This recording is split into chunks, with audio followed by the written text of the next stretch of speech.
Good afternoon, everyone. My name is Laura Pizeski. I am the Vice Chair of the American Bar Association's section of Science and Technology Law. I want to welcome all of you to today's program.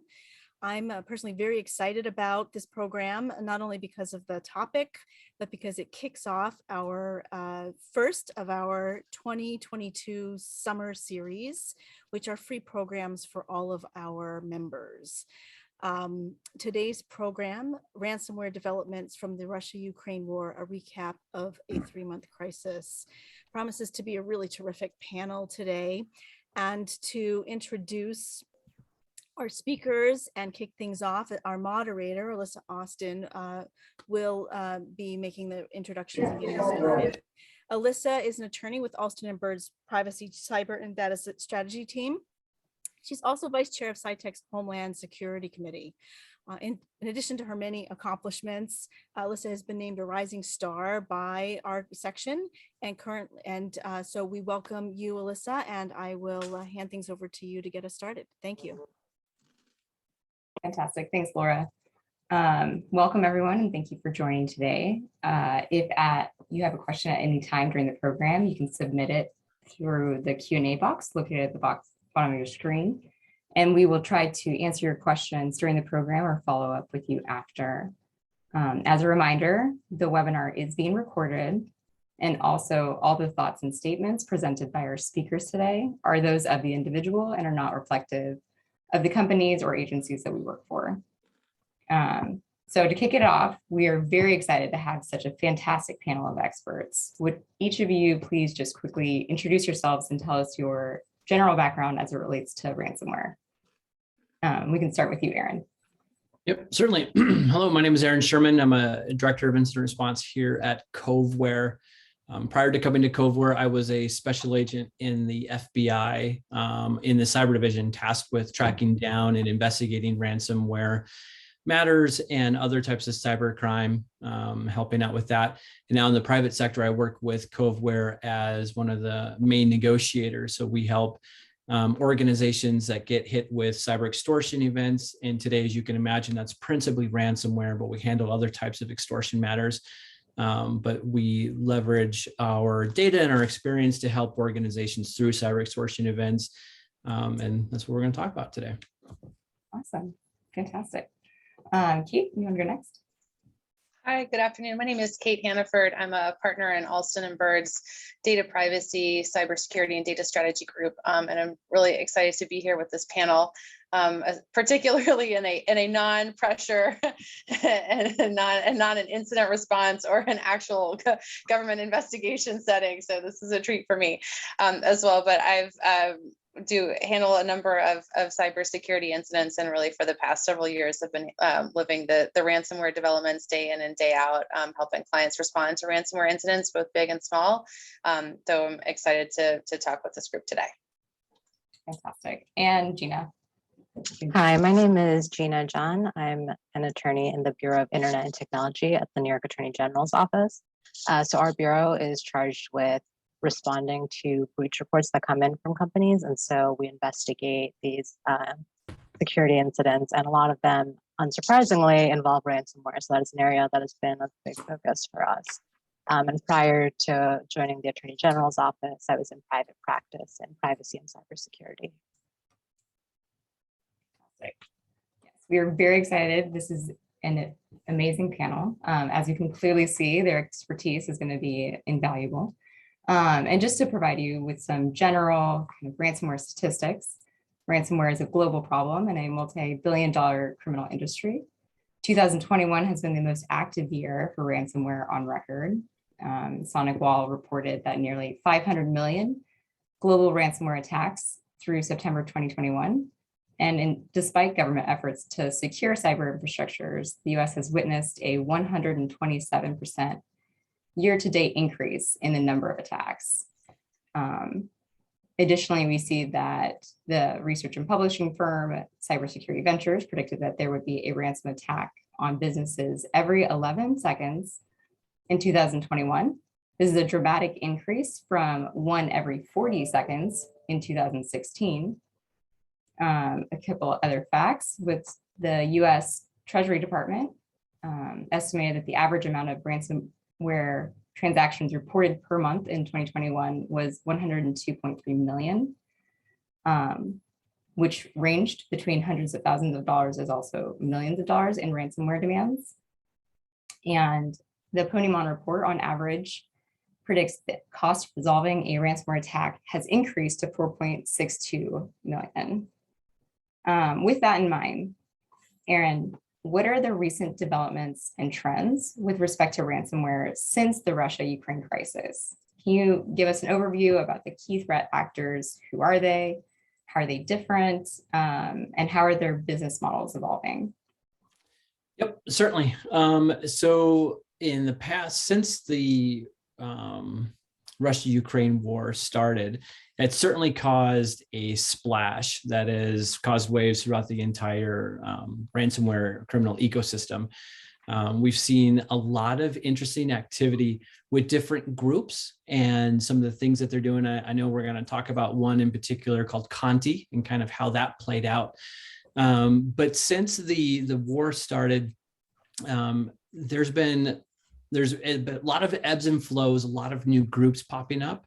There's the business model for ransomware, for those who might not be aware, is there's different groups, right? And we all heard of like Conti, Lockbit, Hive, Avos Locker, Black Hat, Blackbyte. And these are organizations that have leadership, that have developers, that have support staff, that help develop code, that help maintain websites, that help facilitate the negotiations, that help facilitate access into networks. And then in that model, they have affiliates that are the actual operators, the guys doing the attacks, the guys exfiltrating data, the guys collecting payment and negotiating. And so that's how the business model is. And so for the senior leadership, they bring on these affiliates in a kind of ransomware as a service capacity. Some groups are open RAS, ransomware as a service, meaning anybody who wants to can just click in, go in, pay a certain amount, and then they can become a ransomware operator. We see that with lower level groups like Phobos or Dharma, which have been around for years and still continue to operate. And then you have these closed ransomware as a service groups like Lockbit, Hive, Avos, Locker, Black Hat, where there's more vetting involved. And then, so they only bring on people that they trust. And it's a structure where people go in and they get parts of the ransom payment, but the majority of the payment goes to the leadership of the group. And that's how they operate. That's their business model. And that's how they've been operating for a few years now. But due to some things that changed, especially with Conti that we're going to talk about, that model still's the same, but it's not as vertical anymore. They're starting to spread out. And it's due to just survivability. If you have one big group that's just so big and it's all under one moniker or one logo like Conti, and say something happens to a group and Conti needs to disband or they need to change their name or rebrand, if they're too big and cumbersome, they're going to have a lot of downtime. It's going to impact the economics of their business model. And so as we're going to talk about, we're seeing a lot of groups now splinter off and be kind of subgroups under a different logo and moniker where they are more protected in case there's any adverse government actions or just bad press for particular groups, that these affiliates can still operate and do what they need to do without being disrupted too much. So that's one of the main things that we're seeing right now. So are there any kind of internal rules generally that these threat actors are living by? And can you apply that to Conti? I know that Conti, there's just been a lot of press around them and the Russia-Ukraine crisis. If you could just provide us with an overview of that group and whether, there's talk of them maybe disbanding. Yep, certainly. So in ransomware, I mean, they're criminal groups, so they are 100% financially motivated. So they are not typically associated with a nation state, a government. They're just a criminal gang. And so, and their gang usually crosses borders. They have members of their groups that are all over the world. And so one of the big internal rules that most of these criminal elements have is it's not political. We're not associated with the government. We're not affiliated. We're not aligned with any type of government or nation state or anything like that. We're just a group. We're a business, and that's how they see themselves. So one of the main internal rules, sometimes unspoken, sometimes spoken, is we don't get involved with politics. We don't affiliate with anybody in particular. We're just Conti, or we're just Lockbit, or we're just ReEvil. And we see that when that line gets crossed, that's when that particular group starts having problems, internal strife, infighting within the group, and also a lot of external pressure from international community. And then that's when we start seeing these groups kind of disappear and rebrand. So that's definitely what we saw. So we saw that with ReEvil at the end of last year, when they started making these large attacks, and then their leak site was, so these groups have leak sites and they use it as part of their extortion attempts. And so if a victim of theirs isn't probably going to make a ransom payment because they have a great backups, they don't need to pay for a decryption tool. A lot of these groups now leverage a leak site where they will post the files that they took from their victims in the course of an attack to use that as leverage to scare them into making a payment. And that's the sole function of these sites. But then you'll see as threat actor groups either become more like power hungry or careless, that platform becomes it can be more of a sounding board. And so when they start making political statements like ReEvil did, directed at the president of the United States, like Trump last year, that's when they cross that line and there starts to be problems. And we definitely saw that with Conti. I think Russia invaded Ukraine on February 24th. On February 25th, Conti made the famous post on their leak site saying that they are fully aligned and supportive of the Russian government, and any entity or nation state that attacks Russia or does anything like that, they will utilize their full resources to attack and strike back on the critical infrastructure of whoever is opposing Russia at the time. That was a bold move. And they made that on the morning of February 25th. I think we woke up to that and we're all very stunned by that. And then they quickly took it down. They realized that they crossed that line, and they realized that they messed up. And then later that day, they changed that post to say, well, we don't align with anybody in particular. We're just a criminal group, but we're not either for or against the war. And that's indicative that they just crossed that line and they messed up, because the Conti group is, from our assessments and from other intel sources, is primarily comprised of both Russian and Ukrainian threat actors. So on both sides of that border there. And so when the Conti came out in full support of Russia, the other affiliates within that group who are either ethnic Ukrainians or in Ukraine, that caused a lot of problems. And we saw that a few weeks later when the Ukrainian threat actor parts of the group started going against the Russia part, and they started leaking chat transcripts and all sorts of things to kind of destroy the group from within.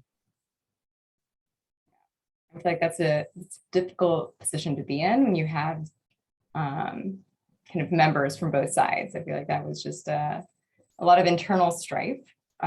So what's been happening? What's been the result of that internal strife? Essentially, they can't be managed together because they are internally divided. What does that mean? Does that mean that they're rebranding? I was hearing South America kind of implications. Can you speak to any of that?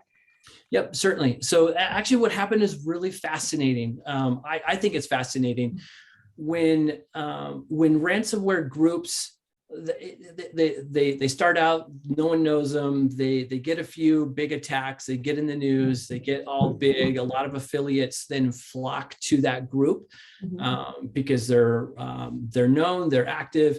They're a steady stream of income for these affiliates.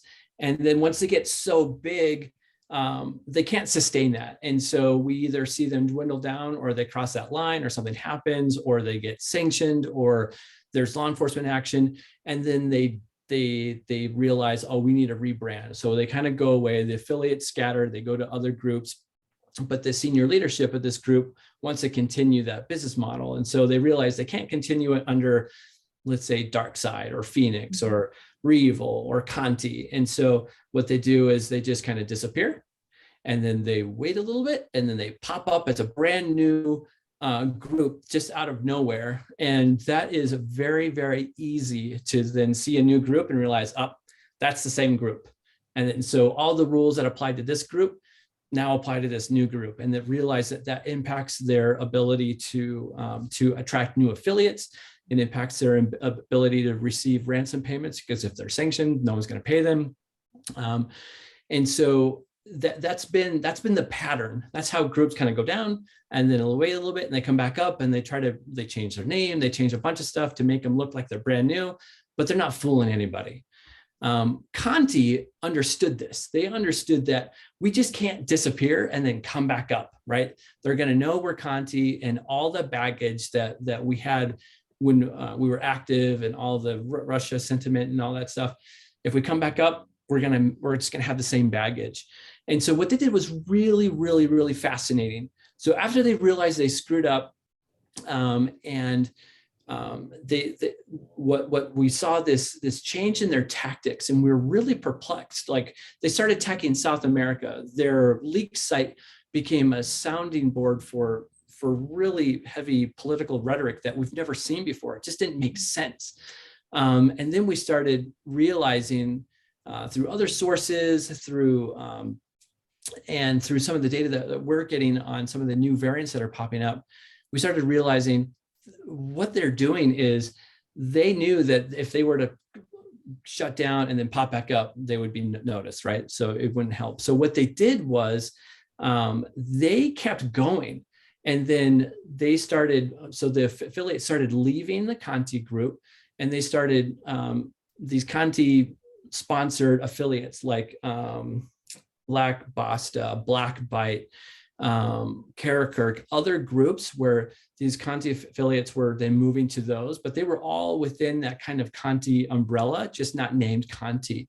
So they started just moving out to these other groups, and very, very quietly moving and conducting attacks, while the main Conti mothership still tried to appear as if they were strong and active.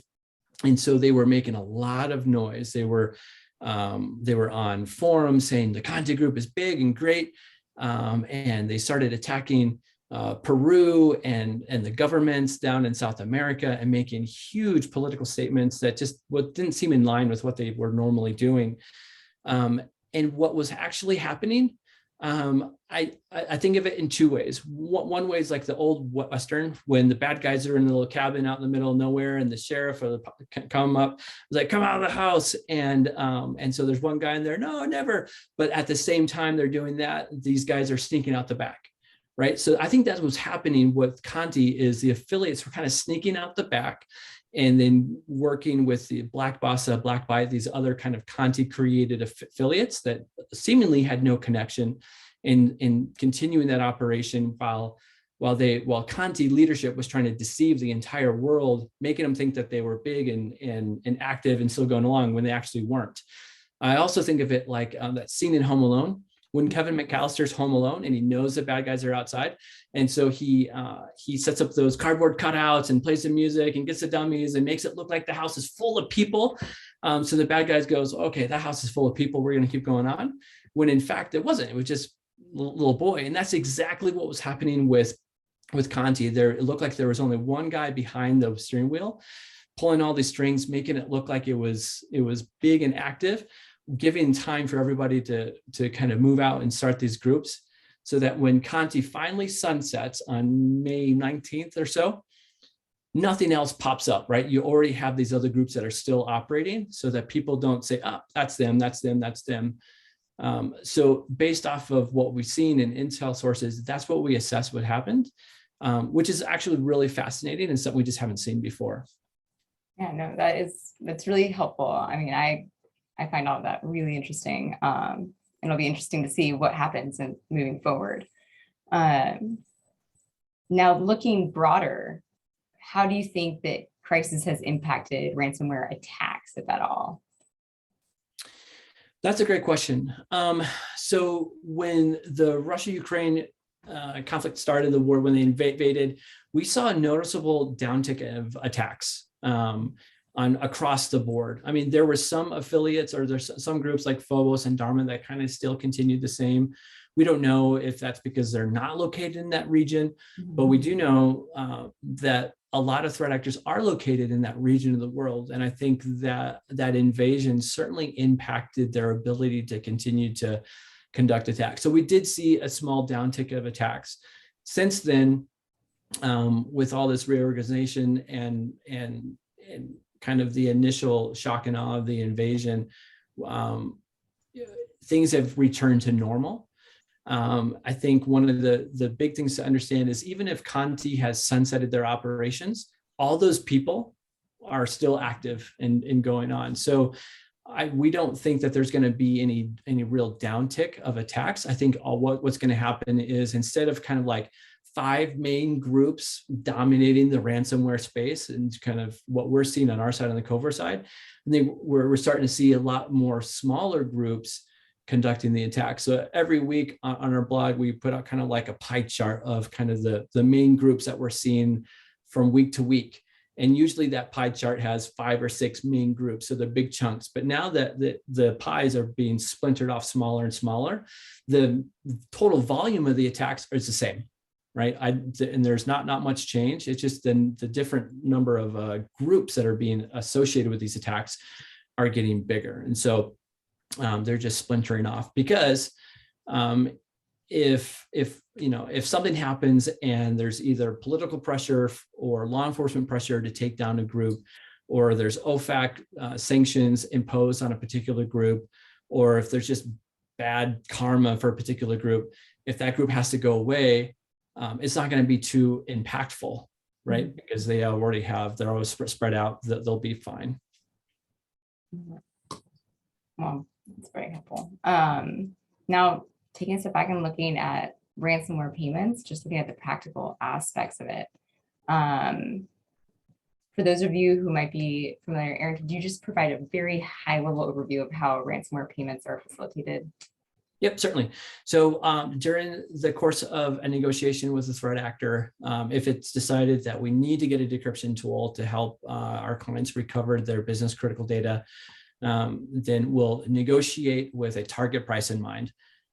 And we'll negotiate and try to get it down to a certain point where it makes good business sense. If they have to, the last thing we want to do is pay. But if they have to pay for a decryption tool and we get it down to a point where it matches the value of the data needing to be decrypted, then we'll agree with the threat actor. During that process, we're doing a lot of checks because one of the main things we want to worry about are OFAC sanctions check. We don't want to run afoul of the U.S. Treasury Department by paying a sanctioned actor. So on the Covert side, one of the main things that we do is during the course of negotiation, we look at the transcript, we look at how the threat actor is talking, we look at indicators of compromise, like tools the threat actor use, IP addresses, and one of the big things is a Bitcoin wallet and the threat actor group. And we do a lot of research to ensure that this threat actor that we're communicating with is not associated with by any means, any group that could be sanctioned. And so when we get to a point where we're going to pay, what we do is we do our sanctions check, we do AML checks on our clients as well to make sure that no party within that facilitation, that payment is a sanctioned entity. And then once we get the green light, and there's a lot of insurance carriers approval, then we receive funds from our clients. We turn that into Bitcoin, we transfer that to the threat actor, and then we wait for the deliverables to be received. Fantastic. So Kate, Gina, can you tell us what each of you guys are seeing in terms of just threat actor extortion tactics, especially in the last 3 months? Sure, I can I Yeah, can kick it off, start sorry. in on this one. I mean, I think in addition to, like Erin said, right, this is a business model, it's business tactics. So the goal is for them to make money. And it's, ransomware started out as they would go in and they would encrypt and you pay for the decryptor. The other things that we see are, of course, exfiltration. And so they take your files before they encrypt them. And so there's also then a step where, do you want your files back, or are you paying for data suppression? Because oftentimes the threat actors they have leak sites. Conti is very well known for this, but they're by no means the only one, where they then post your data and say, this is what we're going to leak unless you pay us. And it's, at first the site is kind of made only available to you, but they have a different site where they will post all of your data. Or if you're slow to engage, they'll say, we have hacked this company, we have their access, we have their data. And so they'll try to negotiate so that you will pay them to take that down. In addition to that, I think the latest iterations are kind of the third and fourth generation extortion techniques, which are to then threaten a DDoS, a distributed denial of service attack on your organization, oftentimes while you're trying to recover from the initial ransomware incident, and may already be experiencing disruptions related to that. And then finally, if the attackers are willing to put into the effort, sometimes they will also go in and actually look at the files that they've taken and make threats to go and then tell your business partners or customers or employees, but basically engage in kind of next level shaming to let them know that you've been hacked and attacked and you're not paying, but also threaten the individuals or the entities whose data they now also have with additional threats so that they can exact payment that way. We are seeing increasing sophistication depending on the level of access that attackers have. Cyber insurance plays an increasingly significant role in responding to incidents. And we have seen attackers try to navigate and find in large file shares or different, locations on compromised systems, the insurance policy itself. And so if they understand what your deductible is and what your, the pre-approval or the limits are for ransom payments, they will oftentimes make that demand, and it can be very challenging to negotiate them down from that, because your any arguments that you might have of like, hey, we can't afford that, that's too much money, they will say, no, we've got your insurance policy and we know you can afford to pay that. And so that changes the dynamic of the negotiations and becomes an added challenge. I mean, I think part of the evolution of the extortion techniques from simply encryption, where you pay for a decryptor, is that companies have responded to ransomware in a number of really effective ways, including maintaining really good backups and maintaining those backups in different systems or fully segmented from other areas of their network, so that oftentimes you may not actually need to pay for a decryptor. And so by exfiltrating data and paying for data, demanding payment for data suppression or these additional extortion techniques, it has allowed ransomware as a business model to continue to thrive, even as companies' responses to these kinds of security threats have also increased along with the threat. I agree that we've definitely seen this sort of innovation more recently, and so we definitely see most of the breaches that we're seeing coming on ransomware, there is actual exfiltration. So it seems like that is increasingly common. I've also heard of a more recent trend where the goal, where after exfiltrating the data, the threat actor actually doesn't even encrypt the system or leave a ransom note. They'll just directly contact an executive and say, hey, we have this sensitive data, and provide some evidence they have it, and directly extort without even going through the old processes of actually employing ransomware. So it is really interesting to see how it's so blatantly this business making model, and they're going to continue to innovate in order to make money by whatever means they can. That can be very disruptive when we have seen that, right, where they call or they email the CEO or the call center, the reception desk, employees, facilities, and they will contact using any information that they have, and that can be wildly wildly challenging to try to, contain that, because then you also have you oftentimes have an internal communications issue where you're having to share information or details and trying to manage the incident in a way that you ordinarily would not have in a traditional ransomware setting. That's really helpful. Now I'm going to open it up to the group. Do any of you guys have seen that these threat actor tactics have changed at all in light of the crisis, or pretty much stay the same? I think it's been business as usual. We saw, a slight disruption at the very beginning of the Russia-Ukraine conflict, where, leak sites and chat forums kind of like flickered. They came up, they came down, but it really, that was really the extent of it. I think, like Aaron said, once the Conti announcement happened, we all kind of held our breaths and said, oh, good, and then it really, I think we just see that it's same way with the May 19th announcement that Conti is going to dissolve. That I think, the Conti as a name group may no longer be, Conti, but everybody behind Conti hasn't suddenly decided to change their business operations, right? So I think we just continue to see this perpetual organization, reorganization, evolution of tactics, because as you pointed out, Elisa, it's incredibly profitable, unfortunately. So I have not seen a disruption to this as a result of the conflict. Yep, I echo that. Same thing. Business as usual. I think the only thing that we've seen different, and it's not related to tactics, just organizations now, just a lot of smaller groups, because they kind of squished. So if one group gets taken out, it's not going to be too impactful.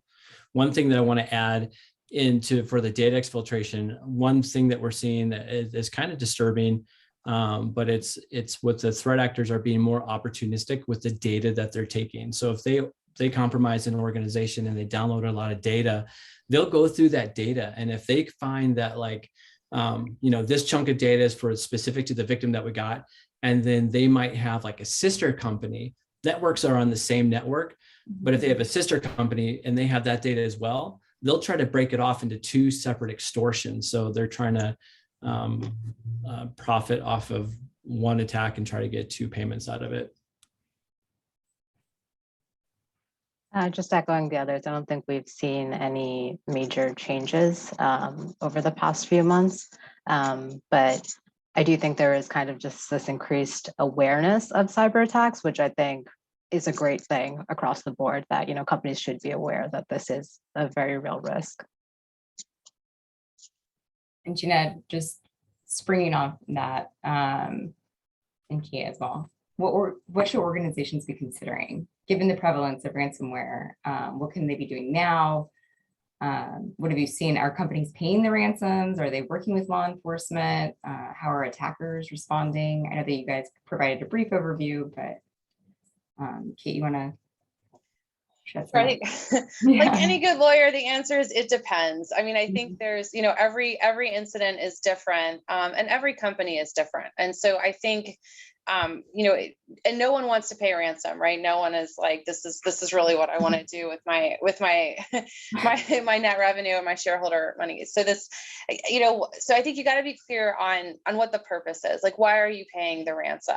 And I think one thing to remember is that engaging with the threat actor, if you through an entity like Coveware, for example, and engaging in negotiations, you can learn a fair amount without actually paying. And so, we have worked instances where we absolutely need to pay in order to get the decryptor and to recover quickly, or to figure, we need that. And not paying for that, the legal risks of not paying are greater than the risks of paying. And that's true. Also, there are always business risk considerations that go along with that.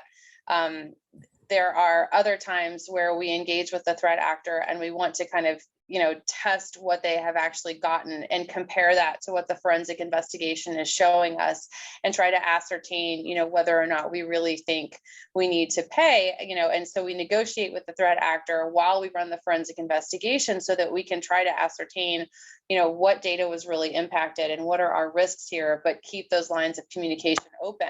And we have had incidences where we do that, and then we ultimately do not pay because the company is able to make a determination that it's not worth it. So I think it really, kind of depends on each incident and what your objectives are and what your tolerance is for that. Because these are ultimately criminal actors, you really can't rely very much on what they say. And so there are real limits to how useful it can be. And there is, again, like I think implicit in your question, there's legal risk in paying a ransom at all. And so I think, Aaron certainly mentioned the OFAC checks and the sanctions list checks. And we now see as a standard kind of set of checks that are run, they go well beyond what is, a US OFAC check, and are run against, many different lists, and you run that transaction as close in time before you actually make the payment to be sure those lists don't move against you. But we also, are very cognizant of trying to insulate our clients as much as possible from any kind of potential adverse movement on those lists in the future, where you would have, because typically you have a random Bitcoin wallet, an address that is going to be used once, only very sloppy ransomware actors will ever use a Bitcoin wallet address more than once. And so you oftentimes don't learn very much, even when you provide your indicators of compromise for use in running these checks. And so you want to do everything you can to show that you did a very reasonable and diligent job of running these so that you are insulated if something does move against you, and it does turn out later on that Bitcoin address turns out to be linked to a terrorist organization or an entity on the SDN list. So in that case, we often, I think that's, very quickly do you get to the point of like, well, should we, how do we involve law enforcement? How do we coordinate with law enforcement? And the FBI, DHS, and the Secret Service are there to help, and they are interested in catching bad guys and seizing assets, but they can't do that without cooperation. And so I think it depends on the company and the type of incident. Some companies, like, they're pissed and they want to fight crime, and they want to do everything they can to try to prevent this from happening to other companies, and like try to get the money back or identify who did this. And there you can't lose sight of your notification obligations and the other obligations that you have under the law to report that, and to help individuals who may be impacted. There are other companies, and the counter example is ones that are just less inclined to pop their head above the parapet. But you may still need to do that in some instances. So I think, how and when, the timing of when you involve law enforcement is key, but that issue of when to coordinate with law enforcement should really always be a consideration in an incident response plan. And there are risks both ways. So it really depends. I think the one thing I will say that is different about coordinating with law enforcement in an incident response context than in any other government investigation or inquiry context is that the FBI and the Secret Service and DHS are not interested in re-victimizing companies that have undergone or that have experienced a data security incident. So although you may have reporting obligations to many other federal and state regulators, the FBI is not going, to launch typically it is not going to launch a massive investigation into you. And so I think that is, kind of a mental hurdle that some companies, struggle with, but is an important consideration. So I think it's definitely a consideration that you need to weigh. And there are risks on both sides, but on balance, if you are going to pay a ransom, then it is, then typically the route is to coordinate with federal law enforcement before you do that. And that's for your own protection down the line. I think that makes a lot of sense. And I think a couple of you guys have mentioned this earlier, but how does cyber insurance play into this? Gina, what developments have you seen in this area? Yeah. So first, I just wanted to echo that often we do see by the time companies are reporting breaches to us, they've already reported it to the FBI or another law enforcement agency. And I think we kind of expect that to be doing both that both the criminal side as well as meeting their state and other agency breach notification obligations. So in terms of cyber insurance obviously goes to more than just paying a ransom. It can also go towards investigation costs and ultimately can go towards settlement costs. And so one of the things we've seen increasingly is that insurance providers are imposing requirements like data loss prevention tools that you have to have in place in order to actually be able to get a policy. And we think this sort of innovation is really helpful because we want to see that there is a real business need to put in all those measures to prevent or mitigate the damage that can come from these sorts of incidents as early as possible instead of just dealing with it on the back end. So if you can deal with it as much as possible as soon as it happens, identify that you've had an incident as soon as it happens and that data is being exfiltrated, you can probably limit it and then limit the ultimate harm to both your business and to consumers, which is of course what our office is interested in. Absolutely. And now refocusing back on just the Russia-Ukraine crisis and how we've also seen from a different angle, maybe indirectly, what are the key regulatory guidelines that we're seeing? Because I know that we had a different expectation at the beginning of the crises that may not have panned out from at least a forensic perspective in terms of the groups. But Kate, can you just give us an overview of what you're seeing in terms of obligations that companies and organizations may need to be considering right now?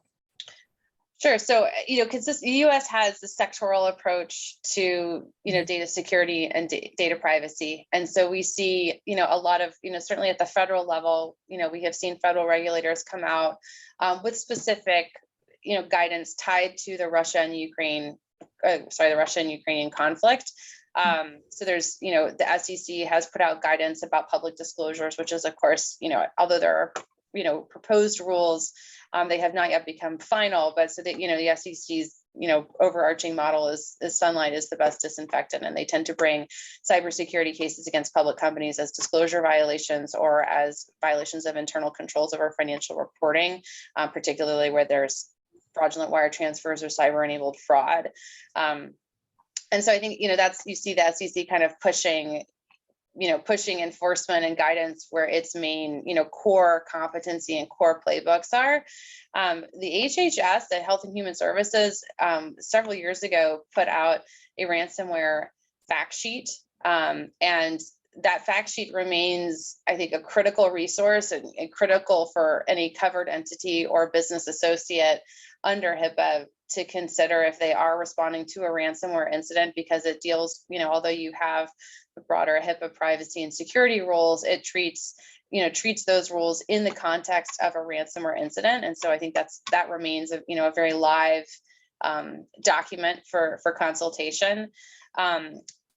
More recently, within the past couple of weeks, last month, the FTC released new guidance, including, proposed, basically left open the possibility for violations of Section 5 under unfair deceptive trade practices, that said that even if you comply with state law notification requirements, but that there may be circumstances where notifications beyond those obligations are appropriate, and the failure to do so could result in a Section 5 violation. And so I think if you view it's new guidance, it's fresh, we'll see how it shakes out. But I think, if you view that in the context, against the type of harm that ransomware does to business counterparties, which is typically data, unavailability or disruption, that guidance, I think, can, takes on kind of new meaning and new urgency. And then finally, NYDFS, the Department of Financial Services, released an industry letter earlier in the spring, which, although that applies to its registrants, which are, New York registered insurance companies, it's useful all the same, I think, because of their focus on security controls as well. So I think there's a lot. There are a lot of resources out there. I think the other piece is CISA, that the DHS, FBI, CISA, the federal government have, and the Treasury have been really, pretty consistent about releasing guidance, helpful guidance, and scaled to different business sizes and also specific to ransomware. So there are a number of resources that are available. I think that the challenge for companies is not, oh, I need some more information, I don't understand. It's like information overload, and how do you prioritize it? And what is, how do you take everything that's happening and ingest it in a useful way? How do you update your threat intel and tweak your security in a way that is going to be responsive to what that current threat is, when things seem to be, the security environment is pretty dialed up. And the inverse of this, Gina, what are you seeing in terms of enforcement? So I'd say for most of the larger breaches that have been reported to our office recently have involved ransomware, but the actual attack vector has varied a lot, and so does the types of data compromised. So we do see a lot of variation there. But one of the things we noticed a lot was an increase in credential stuffing. So earlier this year, our office put out a credential stuffing report, kind of analyzing the trends we've seen and outlining some best practices for businesses to implement to help prevent these attacks. So that includes things like having bot detection tools, having MFA for both employee accounts and for customer accounts, depending on, of course, what makes sense. And I think the other thing is the flip side of that is we also, I think companies tend to think that the only information that really matters when compromised is things like social security number or sensitive health information. And that's certainly true. But we also do really care when things like account credentials are compromised, because that's exactly what leads to these credential stuffing type attacks. So I think just a better understand, it helps to understand that credentials are very much a big area of focus, certainly. And I know we've covered a lot of information today. Kate, Gina, Erin, what actions would you advise organizations take or invest in with respect to ransomware attacks moving forward? This is where I tell everybody to eat their vegetables. Yeah, I mean, just like a couple, like maybe eat the greens and like the carrots, but eat your vegetables, eat your Wheaties. No, one is just basic cyber hygiene. I think, having MFA on and looking at your access controls and your privileged accounts, and just, putting MFA on any type of access, externally into your systems, and making sure that people don't use the same passwords, that you have strong passwords, that they're unique. MFA is not impregnable. And we are seeing an uptick. In people who will, push accept, just to stop the annoying MFA prompts, because now so many people have MFA. But it is so much better than what these, when you see these big account compromises, it's so much better than what it used to be. And it's relevant here because many times the ransomware incidents, when you trace them all the way back, like Gina said, it starts with a credential compromise. It starts with someone getting phished and giving up their email account passwords and getting through. And that can happen even, unfortunately, when MFA is there. And so I think, network segmentation, regular patching, there are a lot of 0-day vulnerabilities out there, and you want to patch them on a regular schedule, do pen testing on a periodic and regular basis, so that you can see where your vulnerabilities are and harden your systems. And then I think the other piece that we see, particularly because ransomware it's an intense response that is required by the company, that requires a lot of coordinated decision making across multiple business lines and multiple functions. And so we find that tabletop exercises that can kind of practice and force that decision making and teamwork in a non-pressure environment is really, really helpful. It's much easier to have the conversation of like, would we ever pay a ransom? Like, what are the circumstances in which ransomware payment would be appropriate? When would we consider this? When would we not consider this? And kind of thinking about this as in a kind of a 360-degree view with all of your different stakeholders in the room. It's so much easier to have those conversations when you're not actually staring down nasty threats on the dark web from a threat actor who's given you a 24-hour deadline to respond, or they're going to post your data. It's really not when you want to be doing that work. You want to be going in as a team, knowing your drill, knowing your key decision points, having done that like way earlier.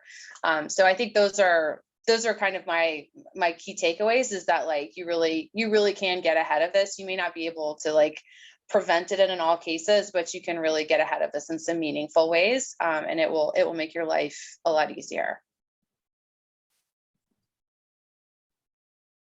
I'm happy to talk about some of the things that we generally try to look for. So if you look at some of our assurances of discontinuance, you'll see that we have pretty extensive injunctive terms, because we really do want to kind of set good standards for cybersecurity practices to prevent these sorts of attacks to the extent possible, and to deal with them quickly and efficiently. So obviously, as Kate mentioned, MFA is a huge one. Along with that, following NIST password guidelines is a great one. So one interesting thing that happened recently is that NIST updated their guidelines, where in the past, I'm sure everyone has gotten their prompt to change their password every 90 days. But kind of what has ended up happening is people just like change a number and change it from like 2 to 3 and then 3 to 4, and then that's not really all that secure anymore. So one recent update is NIST now recommends for companies to check their passwords against compromised password lists, for example. So, following that sort of guidance, I think is definitely a great aspect. Patch management is a huge one. Like I can tell you that a number of the breaches I'm dealing with right now happen because companies are behind on their patch management.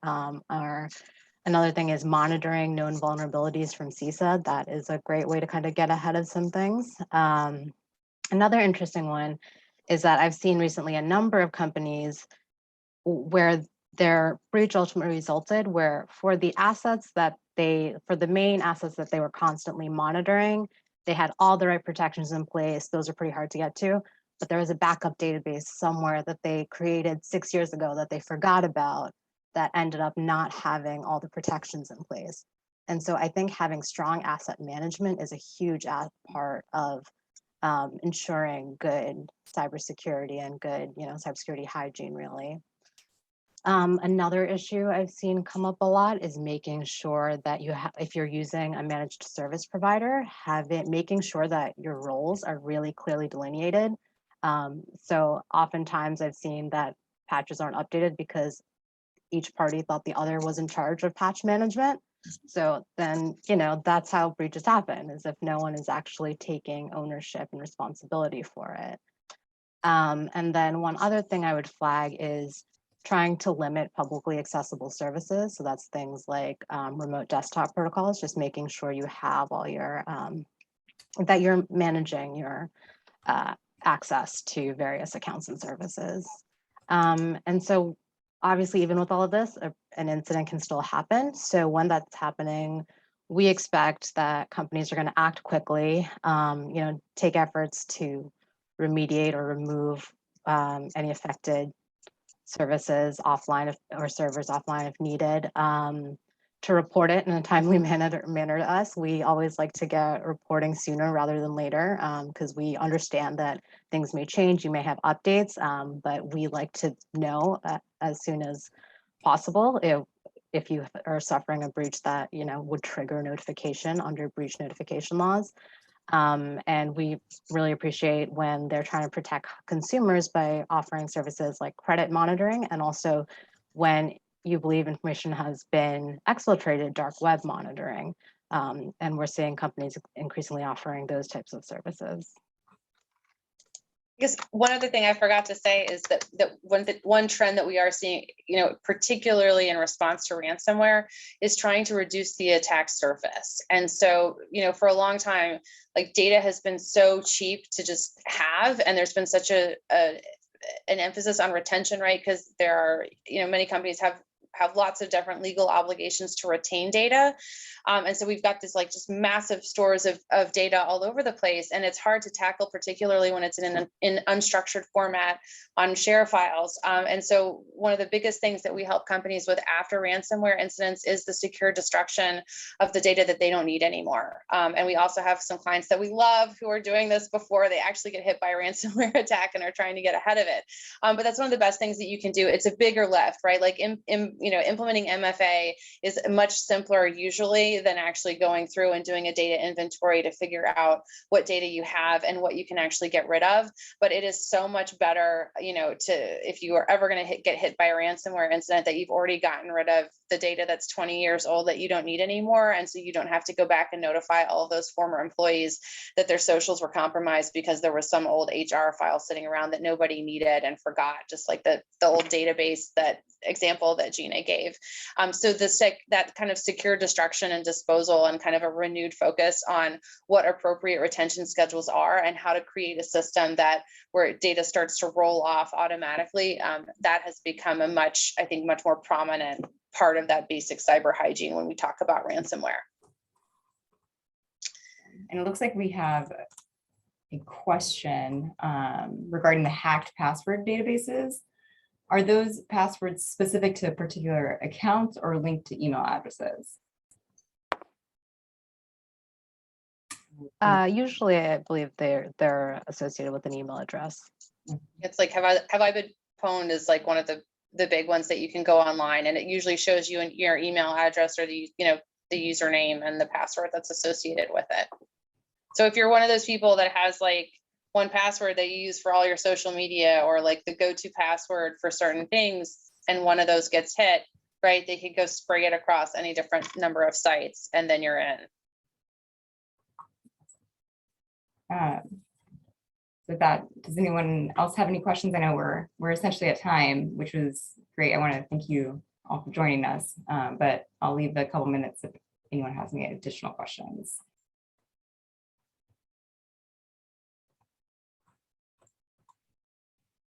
And if not, I mean, one other question is, how involved should the corporate board be? Does anyone, maybe Kate, Gina, Erin, you've probably seen this indirectly. I don't know how involved they are with negotiations at that point. So, I mean, typically the board's not management, right? So the management's obligation is, management should be the one that's really running the incident response and managing the kind of the day-to-day, cleanup and investigation remediation. But the role of the board is important, and the board oversees management.